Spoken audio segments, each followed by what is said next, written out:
Puis vint une étudiante qui dit « Parle-nous du temps ». Des archéologues ont trouvé dans des tombes des graines conservées dans des jarres. Ils les ont plantées et celles-ci se sont épanouies sous un soleil de 2000 ans plus vieux que celui qui les avait vues naître. Avez-vous semé plus de graines dans votre vie que celles trouvées dans ces amphores? Les plus grands prophètes vous répètent que le temps est une illusion. Et aujourd'hui, même des physiciens s'y mettent. Mais vous ne les croyez toujours pas, tant cette illusion est profondément ancrée en vous. Il est comme l'horizon qui, dans les légendes des temps jadis, était assimilé à un gouffre peuplé de monstres.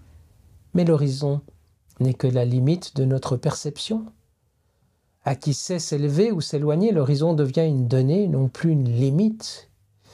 Il en est de même pour le temps, mais nous n'avons pas encore saisi le concept qui nous permettrait de nous en distancer.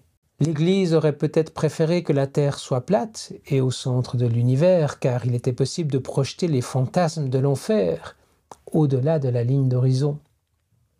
Aujourd'hui, ceux qui veulent ton bien préfèrent te dire que ton temps est fini et que ton salut réside entre leurs mains.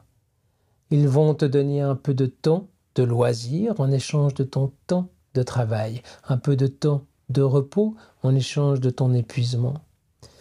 Ils vont te donner un peu de temps de survie en échange de ta santé. Ils vont préférer ton silence à ton chant, vont te proposer un trou et t'y ensevelir de leurs fables et de leurs sornettes en les faisant passer pour de grandes vérités auxquelles ils finiront par croire eux-mêmes. Enfoui au plus profond du trou qu'ils t'auront creusé, tu croiras avoir trouvé le non-sens de la vie et tu t'en satisferas. Il est possible qu'un jour, une contradiction à laquelle ils ne peuvent donner de réponse sème la lueur du doute en toi.